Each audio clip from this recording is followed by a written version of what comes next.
job market is fucked up. So fucking shit. Those international students got everything. Indians, got all man. the dope, man. The Indians. They took everything. Those specified. Sorry, not the Arabs. Right So there. as you can Right see, there. as you can see, there's a lot of frustration among the youth, residential, about the Indians taking the jobs. They fucking took everything. So as you can see, there's a lot of frustration built up. But like, what do you say to the Indian when the Indian says, "We just work harder, that's why we took the jobs"? You do not work hard for shit. You take $10 an hour. You just need money for that rent. You're not even here just to fucking study. You to get bitches. Okay, so now we gotta ask the Indians, what do you say when the Arab guy in Canada is saying, "You're only here to get bitches, you're not actually here to do work"?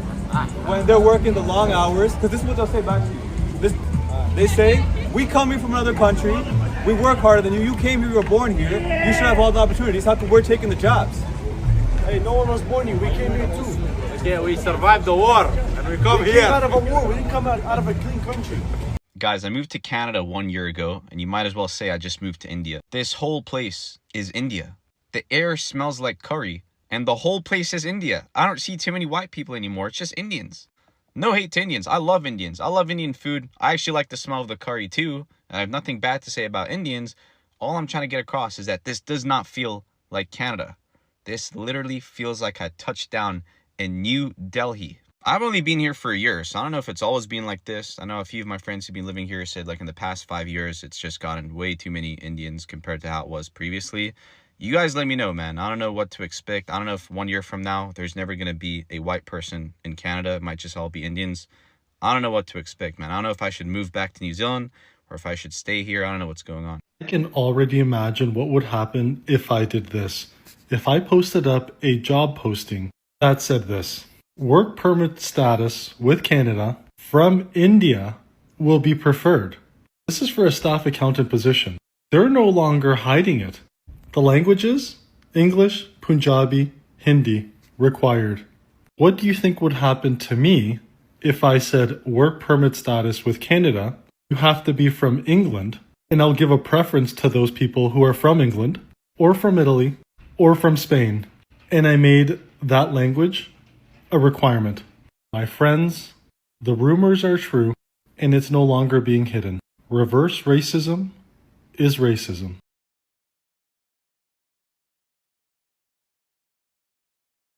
Canadians are not happy, and unfortunately, there is nothing they can do about this because their country is really supporting this. So, see this.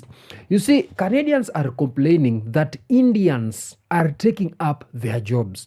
The international students are living better lives in Canada than their own students.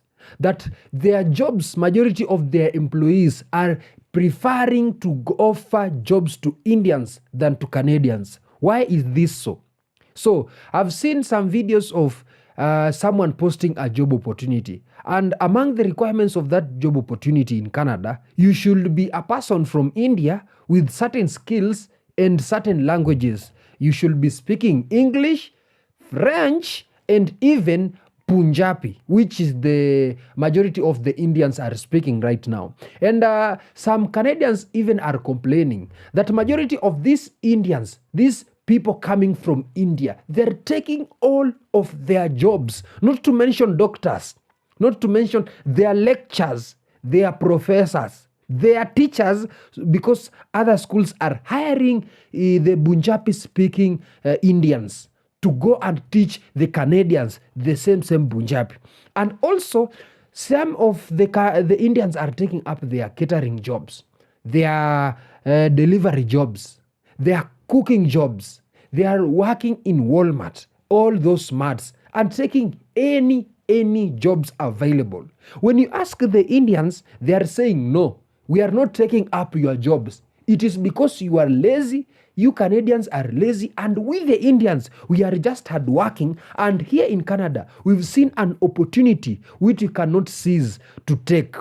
So these jobs, we are not taking your jobs, because if you are taking your jobs, we couldn't find that position open, which is true, of course. And if that position was open, it means that it had no one to take that job. But here's the plot twist. The employers in Canada are referring or prefer to offer these jobs to Indians. Why is that? I also don't know. They are preferring Indian people than their own Canadians. And majority, anywhere you go, you will find an Indian employee there. And unfortunately, the Canadians are not happy anymore. They are not happy of this Indian fatigue and the Indians taking up their jobs. Watch this. Taking over Canada with my whole family. You're not going to believe this. It's going to be epic. Toronto, get ready for us.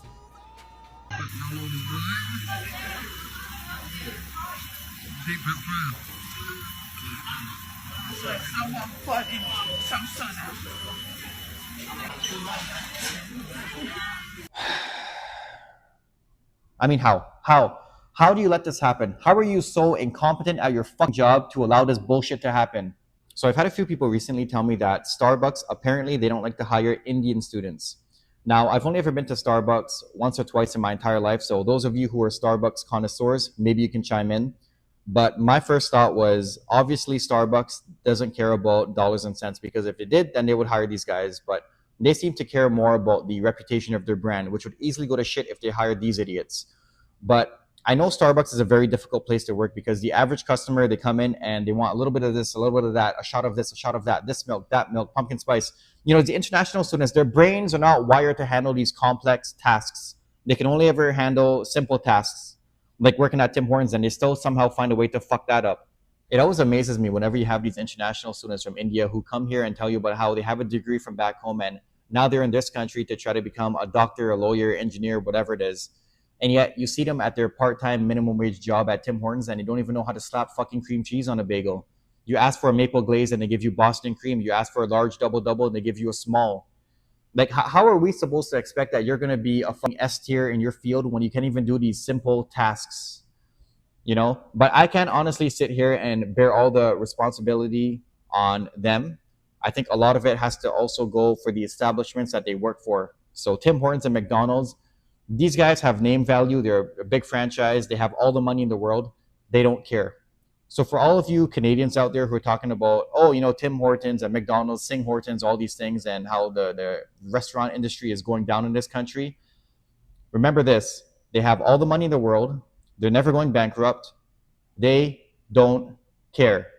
International students, how are you doing this and why are you doing this? How can you afford these brand new Teslas, these Mustangs, and these Challengers, brand new off the lot, when you are just an international student? I actually had one drive like a C300 Benz. I'm still like, holy crap, when I was going to school, I had like a $10,000 car and it was used. You have these students spending $40,000, $50,000, $60,000 on a car as an international student. Like, are you guys don't realize like this is stupidity? Do you know that as soon as you drive that bloody car off the lot, it loses like 10% of its value? But let me guess, you are sending that stuff into your social media accounts and you think you're all cool with all the, you know, back home. You're like, hey, look at me with my Mercedes C300, even though I'm barely making the friggin' payments. But I'm going to show my, you know, people back home, I'm so fantastic, I'm so great. Word of advice, do not buy brand new cars. In fact, you should be buying something that's like 10 years old because you're an international student. Save that money, man. What are you guys doing? On top of that, my taxes are subsidizing your incomes. Like, this is like a slap in my face. You guys buy brand new cars as international students, while when I was, you know, in school in Canada, I couldn't afford that. As you can see, even someone is saying that these international students are living lavish lives in India than in Canada than the Canadians themselves. And if you ask the Indians, they're saying we are just working hard. You know, in our country, we are the most highly, India is among the most highly populated country in the world up to date. And in Canada, most of the immigrants are coming from India. And when they come from India, they come to seize these open opportunities. And they come with skills, with papers, with degrees, with diplomas. They come to take these jobs. And the Canadian people are not happy. We've seen in the intro, those students are complaining that the Indian students have taken all of their jobs. They don't even have money to pay for their rent. But why is that so? I even don't know what is happening there. Because when there is an open slot of a job, it means that that job has no one to take that job. When an Indian come and takes that job, you start complaining. What do you want? Is it that they don't want to look for these jobs, or they don't qualify for these jobs, or the Indian students, the Indian people, the Indian immigrants have more skills and more papers than the Canadian people? What is the drill? And again, there is also an issue of immigrants. The Canadians are complaining that their government is allowing more and more and more and more and more immigrants into their country. And these immigrants are causing all this crisis, including taking up their jobs and also making the cost of living in India very high, making the cost of housing in Canada, very high. And they're complaining because the other day, the Canadian government, in the last 4 months of 2025, the Canadian, I think it is in the first quarter, yes, in the first quarter of 2025, Canada government allowed up to 817,000 immigrants to come in Canada. And majority of this population, most of them come from India. And why are there more immigrants and more Indians in Canada? I also don't know. Why are there so many Indians in Canada? I'm going to answer this question from two perspectives. The first being how Canada's immigration system and programs are set up, and the second being just the numbers. Okay. Now, Canada does not set any immigration targets based on nationality or country of origin of immigrants. So they just decide that, okay, we want 395,000 new permanent residents, and then they split that number by immigration program and category. They don't take into account nationality, right? The only sort of diversity we're beginning to see, and which is likely to increase as the years go forward, is that Canada wants to increase the number of French speakers outside of Quebec. They want to make Canada like a truly bilingual country. Because right now you only find like French is widely spoken in Quebec. Like people even they say Quebec is the French province of Canada, right? Here in Alberta, I've never heard anyone speak French. Like never, even on the street or whatever. Like no way have I seen anybody speaking French. Okay.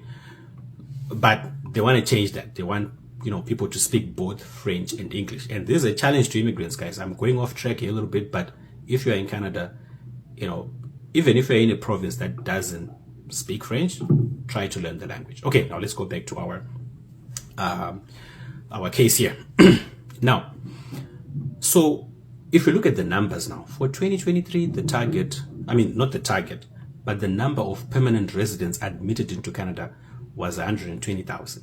Okay, it was slightly more than that, of course. I'm just, rounding down. So 120,000, and out of 120,000, 53,000 were from India. Okay.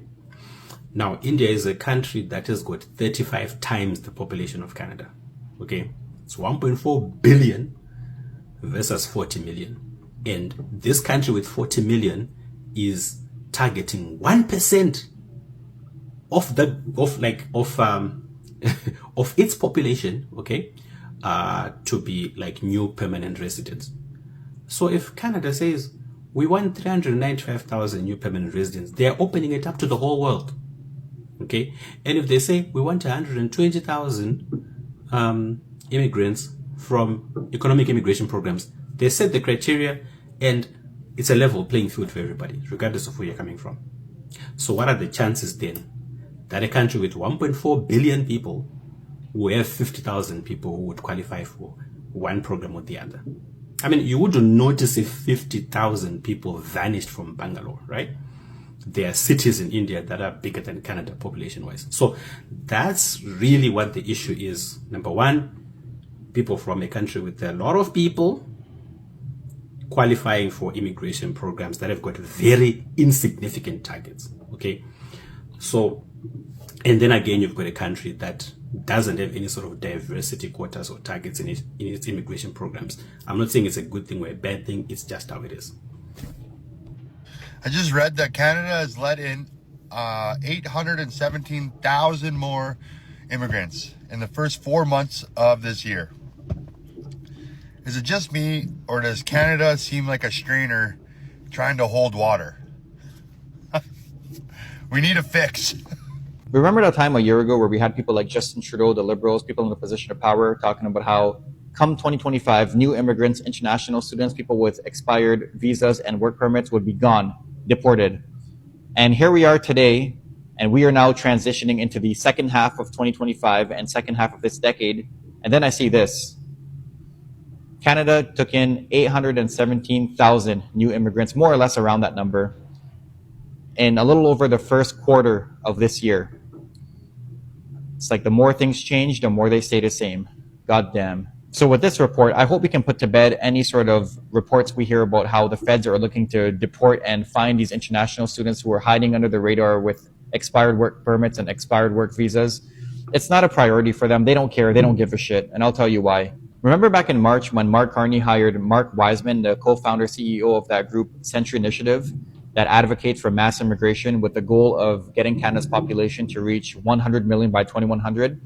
I talked about that back in March. And they also got rid of Mark Miller, which was a much needed move, but in the grand scheme of things, it didn't really matter.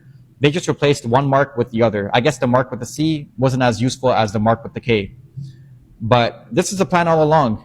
Why would they now want to start deporting people if the goal is to reach that number in the next 75 years? That's like me having 15 apples and wanting 30. Why would I then get rid of 10 apples? That wouldn't really make any sense. Hopefully my logic is logicking here. So for any international students who are watching this, if you're listening to my words, you can come out of hiding. Hopefully this puts you at ease because the feds are not going to waste their time coming after the thousands of you that are in hiding. They're not. So let's put on our thinking caps. Let's say they do in fact reach their goal of getting 100 million people by 2100. And then what? What about affordability, affordable housing, healthcare, infrastructure? Are they going to take a second to address all those things? Because we know that the immigrants who come to this country, they're not going to be able to shell out that much money for a property since they charge you an arm, leg, and a nutsack. What about healthcare? We know healthcare is on a decline. It won't surprise me if in the year 2100, if it's privatized like in the US. What about infrastructure? Infrastructure in this country can't even keep up to date with a fraction of the population. So you tell me that in the year 2100, with 100 million people, that they're going to be able to keep up to date with all those things? I don't think so. I mean, look at the stupid Eglinton line. This shit's been going on now for almost 20 fucking years. These guys get paid to jerk off. And I'm willing to bet that in the year 2100, the Eglinton line will still be under construction. And for any of you who have the pleasure or displeasure to live to the year 2100, be sure to leave a sticky note on my grave to let me know whether or not the Eglinton line is completed. And let me tell you this.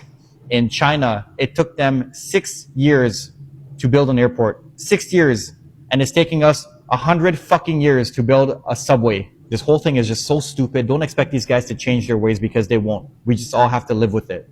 So you do tell me, where do you think there is a problem? Is it the Indian government, the Canadian government, or is it the Canadians, or is it the Indians? But in my contrary, talking or commenting on this job issue, I personally believe if there is something that the Canadians are not understanding about these Indians, because if there is an open slot, it means that that slot needs someone with specific skills, with specific qualifications in Canada. And these Canadians maybe don't qualify for that position.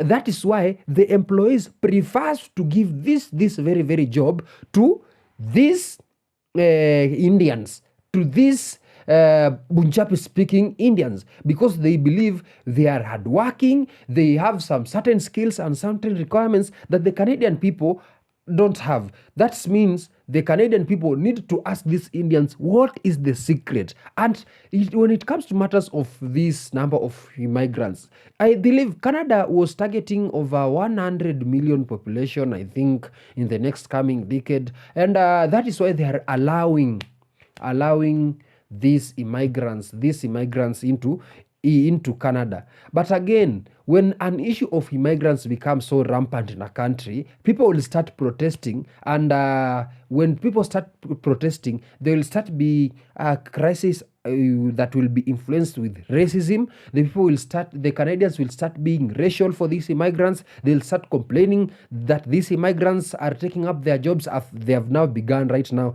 They will even start to demand for their mass deportation. And this is a thing that in future it is going to really happen, and it will give the Canadian government a very hard time. But the matter of immigrants loading up the country and taking up their job, I believe these people are just coming to that country to look for greener pastures, and they have seen those greener pastures in your country. So they have seized that opportunity of those greener pastures. So the Canadian people should stop complaining, because if you don't apply for a job, someone will come from India, come and take your job, and then you will start sitting there complaining that the government or these employees are giving people from India jobs and they are not giving us jobs. But in reality, you are not applying for those jobs, or you do not qualify for that job. You don't have the requirements or the qualifications for that job. And these Indian people have the requirements. Or what do you think, guys? I really need to know what are your thoughts in the comment section. Let's engage on this one. What do you have to tell these Canadians? Should they stop complaining? Should they ask for the secrets of these Indians? Or should the Indians go back to their homes as the Canadian claim? Or should they, what do you think could be the solution of this? I also want to know what are your thoughts in the comment section. Please, let's engage, and remember to subscribe, guys, and see you in my next video. Adios.